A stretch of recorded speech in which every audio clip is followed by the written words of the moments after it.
Well, good morning, or afternoon, or evening, whatever time you're listening to this. That's true. Yeah. True. So today we're here with Bob and Beth Ferester of Beth Ferester and Company, real estate agent and broker in the Woodlands, Texas. Hello. Hi there. Howdy. They happen to be the best people around. So I really wanted to start with your story of you, both of you. Oh, our story of us? Yes. Oh, God. I want to know what Bob thought when he met Beth. Well, we were a blind date. We went to a UT football game. That's Tennessee UT. Yeah. And after the football game, we went and sat on a wall outside. There was two dorms at UT. One was New Hall North and New Hall South. And we sat on the wall at New Hall South, and Beth said, "What'd you say, Beth?" So do you want to get married? And I said, "Wow, I don't think so." I don't think so. That's what he said. Well, it was a little soon. He probably said that. I don't remember. But anyway, I finally talked him into it. 6 months later. Yeah. Yeah, we did. We decided to run off and get married and just not tell anybody for a long time. And then I accidentally told my aunt. The next day. No, well, probably. And she ended up telling my parents. Whoops. So Yeah. that did not become a secret very long. Yeah, we went to Bryson City, which was a marriage factory on the other side of Tennessee in North Carolina. And they had Eloped. Yeah, they had between the blood test and the ceremony, we had burgers, and then we had the ceremony where there was the janitor was the witness and the justice of the peace, and it was really nice. We went back, and I went to class, and she went somewhere and told everybody. No. Well, my best friend was there too. My best friend went with us, Brenda Rose. Yeah, they drove, and I sat in the back seat. What were you wearing? Just jeans. Yeah, I was wearing some No sort t-shirt? of a denim dress. I don't know. It seemed like a fun thing to do at the time, but then, it wasn't. But anyway, we just got married, and we lived in an apartment on campus and went to school. And actually, a sad part of it was my father passed away before we actually had the real ceremony. So we never got a formal marriage until many years later. 22 years later. Renewed our vows 22 years later. But anyways, we did live in an apartment near school and went on to school. And then like a year and several months later, we had our first child, Shannon. And then went on to have 3 more. But then you got your engineering degree, right? I got an engineering degree from the University of Tennessee, and we moved to Virginia to work for Newport News Shipbuilding and Dry Dock. And I went to night school at William & Mary and got an MBA. Wow. And as soon as we graduated from there, we left and we moved back to Chattanooga. Chattanooga, worked for Tennessee. combustion engineering at the time. Right. So how long were you there? 9 years in Chattanooga, and then we moved here. We were working in nuclear power plant component manufacturing, and it was just after Chernobyl and stuff, and the whole industry went south, and 3 Mile Island and all that. And so combustion engineering had oil and gas property, so we moved to Texas. We had the opportunity to move to Ventura or to here, but Ventura was too expensive. So we moved here. He missed a couple of things too. Well, while we were in Chattanooga, we had 2 more. So we had Courtney in Virginia. We had Shannon in Knoxville, Tennessee. And we had Courtney in Virginia, Newport News. And then we had Rory and Ryan in Chattanooga. Yeah. Yeah. So we had them in Chattanooga. And so there was a lot happening there that you kind of left out. But anyways, Oh, yeah. part of the family came along. So that's right. And then when we moved to Houston, Is that when you became the real estate? well, that's Yeah. I Beth- felt like I had to do something. Interest rates were 16 and 7/8 when we moved here, so it was a lot.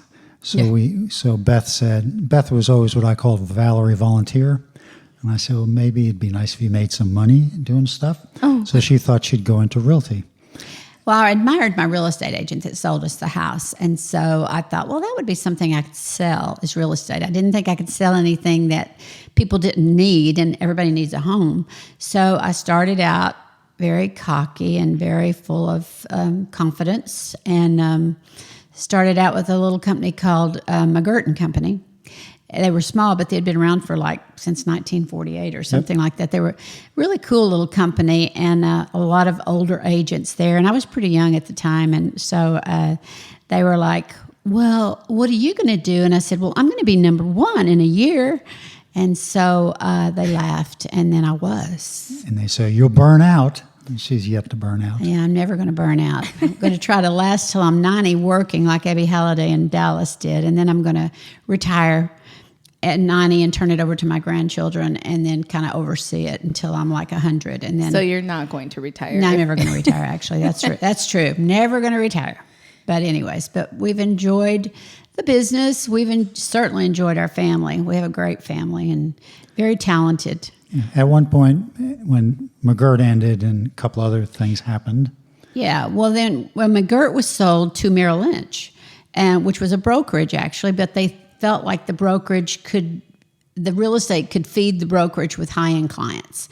So we were Merrill Lynch, and that was kind of fun too. We went on a lot of trips and things that they paid for, but for their top producers all over Houston and or all over the country. And I was the one from Houston, the top producer in Houston. So we got to go on all these really cool trips to, I don't know, where did we go, to Quebec, or did we go to? Yeah, Quebec, San Francisco. Nice. Boca Raton. Yep. And it was so much fun. And a cruise. We went on a cruise to where we got in a hurricane and got stuck on the cruise, and I halfway fell in love with the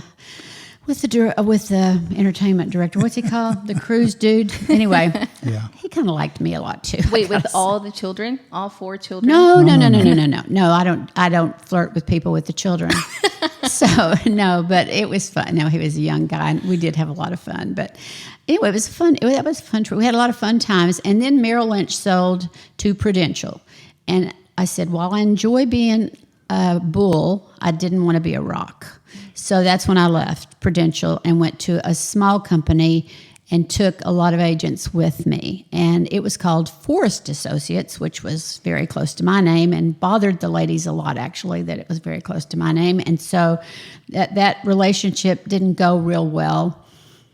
It went for a while. And then it went for south. a while, and then all of a sudden it became kind of a struggle. So I left without any of the agents from that company and started my own company in 91. Right.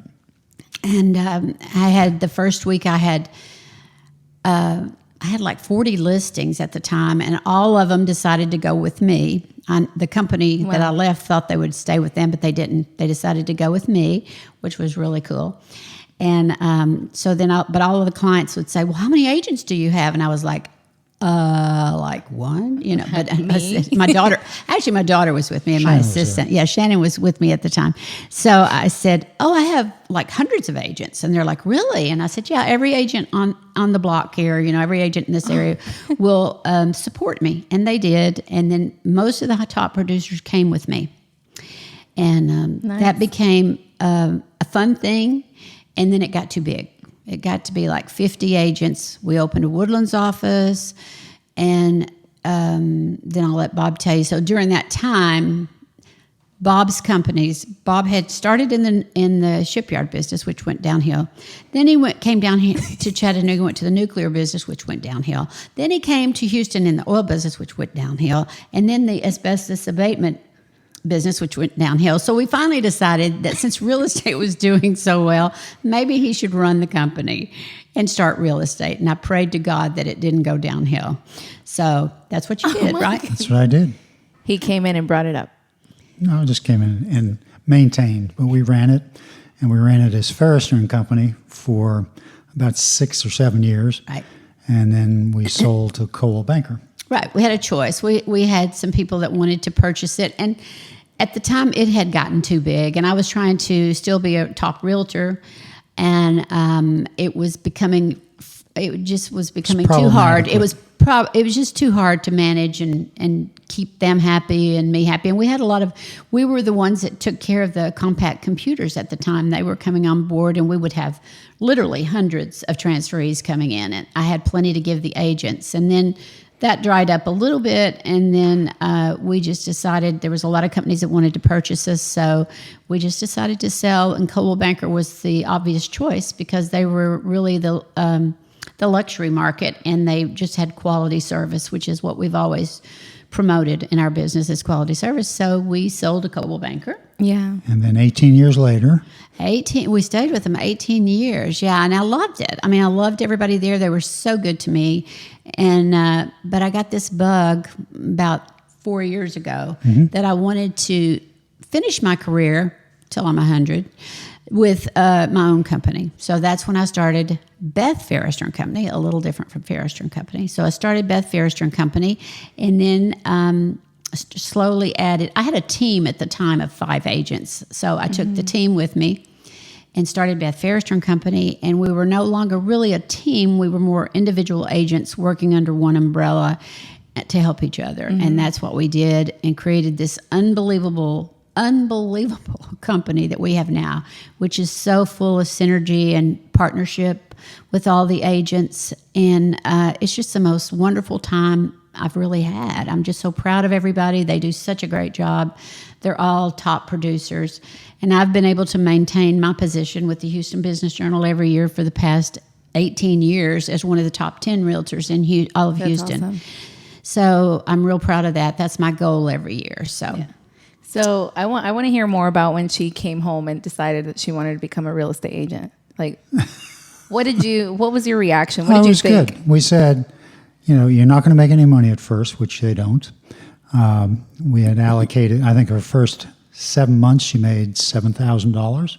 I thought it was 900, but anyway, whatever. I spent 7,000. I spent 7,000 and made 900. But we were very supportive because we wanted her to. Oh, it was so unbelievable. she had some great ideas. So back then, real estate was a little cheaper. So we were in a market where houses were like $35,000 to $40,000, and she had an idea that she would produce a cookbook. But instead of giving them a cookbook, she would give them the outside.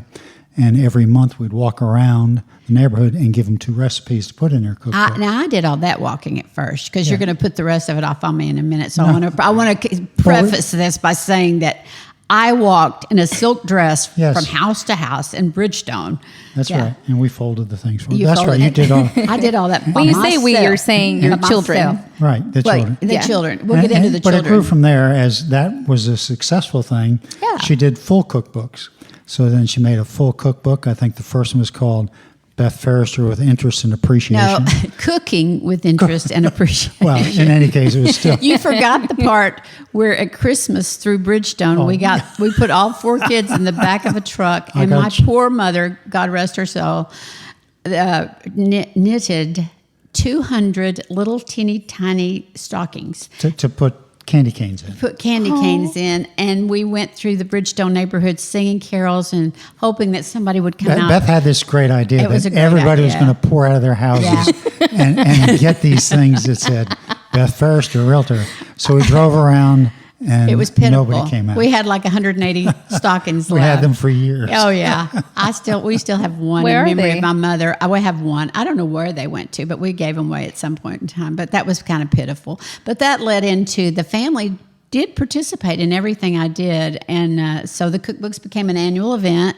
An annual event that you'd put them together, and then we'd get up and we'd rally at 4:00 in the morning. Yes, and we'd go hit the streets, and we'd walk around, and we'd hand and I deliver. would drive around. They would walk around 1,200 homes. We hand delivered them. But when you've got 4 kids and a husband, it works really well. And I was driving in the car to keep the books so I could refill. So were their you bags. just waving your hand? Yeah, like I was just princess driving. That was by? it. And we were so good that other people asked us if we could do their stuff sometimes. Really? Yeah, but we said no. But and back then when people weren't doing it, we did the flags on 4th of July. So we did cookbooks, and then we do flags. Yeah. Same thing. 4:00 we'd be team red, white, and blue. Yeah. Oh, And wow. we'd go out with all these flags and plant them in their yards. Yeah. But it worked. I mean, it did. people It was remember great. Beth. And so we took over that neighborhood pretty much. In the neighborhood of Wimbledon, Beth had 27 listings in one little neighborhood. Yeah, it was pretty amazing. And I had a competitor at first, and God rest her soul, but she was no competitor after a while, and it was kind of sad. But because competition's good, Yeah. as long as you can win. Competition is good when you're winning. Competition is not good for me when I'm not winning. So she had a name writer, and she wasn't supposed to be putting them up. Well, yeah, they had a protected farms. We shouldn't really tell this. Okay, story. we'll forget that. No. Okay, well, you brought it up. No names. No names, but it was a protected Years farms, ago. they called it. Yeah, a long time ago, the old ages. But anyways, so they protected my farm because that was my neighborhood, and I had earned it. And so anybody with our company was not allowed to put their name writer on their signs if they had a listing in my farm. So she did. So suddenly one day I came in, I think the kids were away at school or something like that, and they came home for the weekend, and there was this really cool little napkin holder on our table that was kind of metal, folded several times with napkins in it, and with somebody's name on it. And so that name writer disappeared. Yeah. I don't know how it happened. And it went Nobody to lawsuit. admitted it. Actually, in our family, nobody admitted a lot of things that happened, actually. But Not until Thanksgiving. no, Thanksgiving. Every Thanksgiving, we have confession in our family. Open confession. Open no confession, yeah. You can get away with whatever you've done that past year. And we've learned some really interesting things over the years, I can tell you that. We won't go into that. No. Telling about the name writer's bad enough. Yeah. But yes, no. Yeah, it was fun. It was fun, and it's still fun. Now we have grandkids. Oh, so that's going to be They're fun. the best things ever. Our grandkids are geniuses, and they're multi-talented and just a lot of fun, right? Yes, ma'am.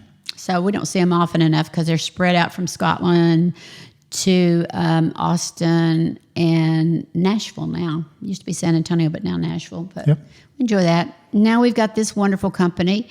And then we opened up our coffee house, which is our giving back.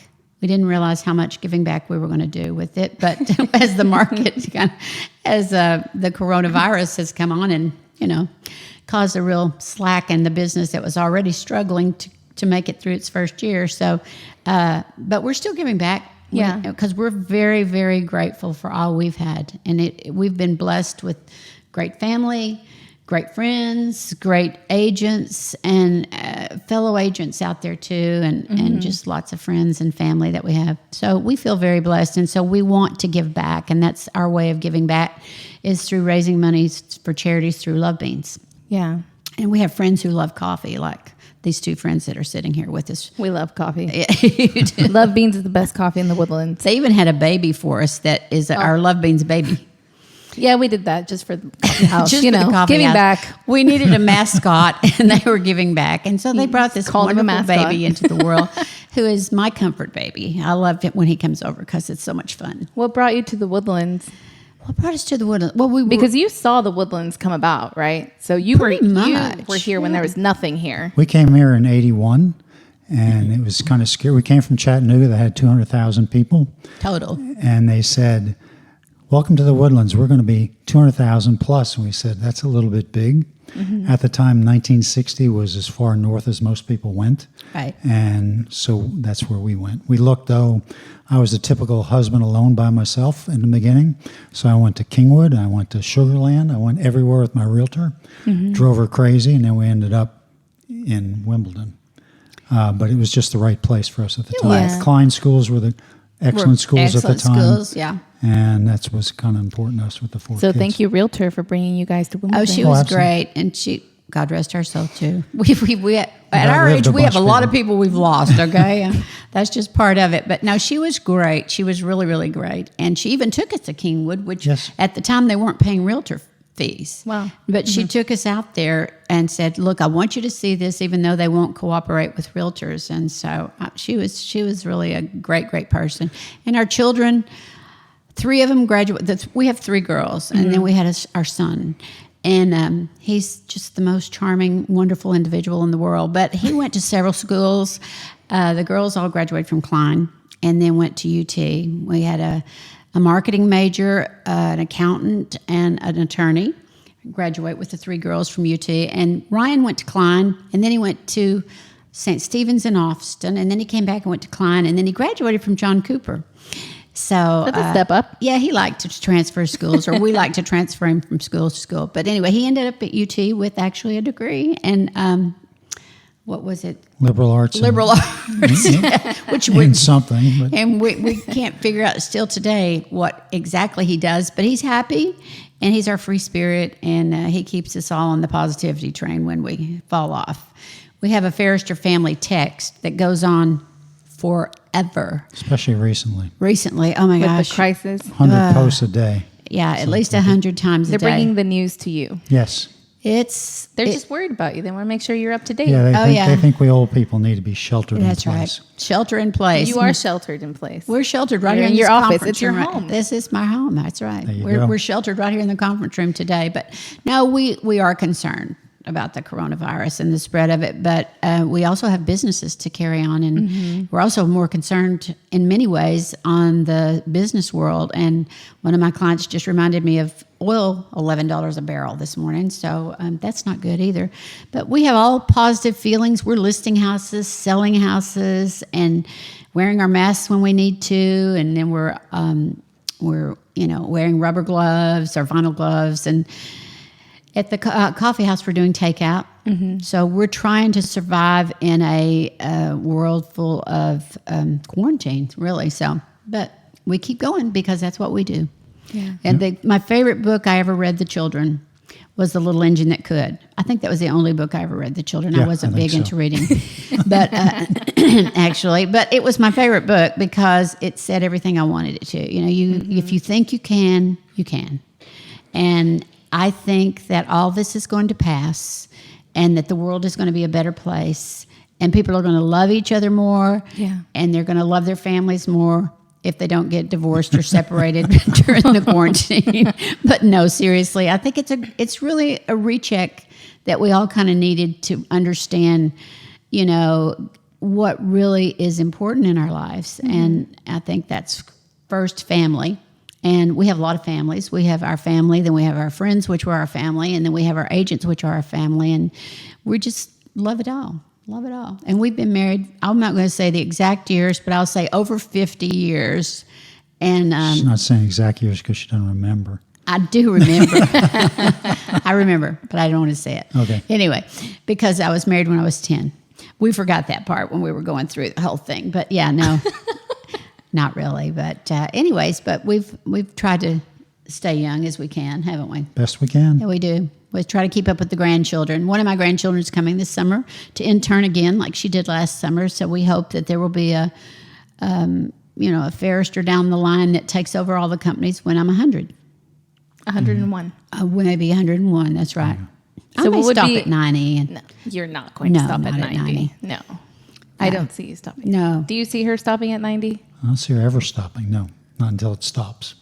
not until whenever real estate stops. Yeah, until I stop. Never. But no, it's just something I enjoy. I love it. You should never stop something you love. So keeps you young. Yeah, it does keep us young. Mm-hmm. So do you have any advice for anyone who's starting in the real estate business now? If you could go back, how about this? Mm-hmm. If you could go back and talk to Beth Ferester, when she began, what would you say? And same for you. Although I know you were later. Yeah. Bob was more in the brokerage type of it. But I guess any agents starting out, I asked a lot of questions when I started out. And I had a good instructor. I went to North Harris County College to get the real estate courses instead of taking them online. And I had a really good instructor. So I asked all sorts of questions and I followed a lot of things that they told me to do. And it has changed tremendously over the past 38 years, which I've been in this business. But I would tell them, first of all, to be prepared. And in this marketplace, we just don't know. I think we'll probably see a lot of real estate agents, just like small businesses, which they are. Each agent is a small business of their own. I think we'll see them struggling. Have a mentor. It's always good to have a mentor. That's what we do here. I've mentored. One of these agents was my first protege ever, and that was 25 years ago, and she is still with me. And so if you have a mentor, it's really helpful. Somebody that can show you the ropes, maybe refer some things to you to get you started, and just go with a quality company. Some people, you might like a big company of 400. We don't. We will never have over 20, 22 people in our agency, mostly because we learned a lesson with having too many before. Less is more for us. But starting out in real estate is tough. Don't expect to make a whole lot in the first year. Plant your seeds. That's why we called it farm areas before in the old days, because we were planting seeds of whatever, use your network of people that you know now, your friends, your family, and you always have to ask for the business. If you leave a house and you're competing, or whether you're not competing, and you don't say, I really am excited and I really want to help you market your home, then you've missed the boat. You've got to ask for the business. Yeah. You got to be happy, you got to be positive, and you just got to be persistent and dig deep. There'll be a lot of disappointments. You have to do a couple of things. I always tell the new agents when they're actually new, you have to be money motivated. I mean, you can't do it part-time if you want to make money. Beth's key to success was she made a budget of what she was going to spend, and she earned to make her budget of spending. And it actually was quite a successful thing. She still does. And you got to be willing to work all day, every day, 7 days a week, if you want to make money. Mm-hmm. I mean, you can be a real estate agent and not do anything. It's not doing anything for yourself or your family. So if you want to be successful, you just have to be always available. Beth has clients for 30 years that still call her out of the blue because they remember what she did for them. Yeah. And still does for them. So, we still get those calls all the time. And it's a tribute to what's happened over the years. You've got to stay in touch with all your past clients, and and you have to be a counselor, because it's a very emotional thing selling a house. So you have to put up with a lot of nervous breakdowns from other people, and try to guide them through it. And I've always been very honest. And so I tell them up front, if you don't want to hear the truth, then you probably don't want to work with me. So I do try to limit my listings that I take, because I don't have hundreds of listings. Some agents thrive on that. And I just try to keep those that I can, keep control on. Kind of like Mac at Gallery Furniture. Everybody asks him, why don't you open a lot of stores? And he's like, because I just want to be able to be there and see the one that I have. So quality over quantity. Yes. Mm-hmm. Quality over quantity is our motto every day for everyone in every price range. We don't specialize in price, we specialize in quality. So that's our motto, and we're sticking to it. All right, guys. Well, that's all we have for you today. Please check us out on Facebook, Instagram, website, Ferester.com, Beth Ferester Co. on Instagram, and we'll be having more podcasts once a month. Exactly. We hope so. Or maybe more if we have something important to say. There we go. Thank you. Our next podcast will have Marilyn Carson. Yeah. We'll have Marilyn, my first protege. So tune in. We'll give you some warning next time. We'll give you some warning. All right. Well, thank you so much for listening, you guys. Thanks, Cindy. We appreciate you. Thank you. Thank you.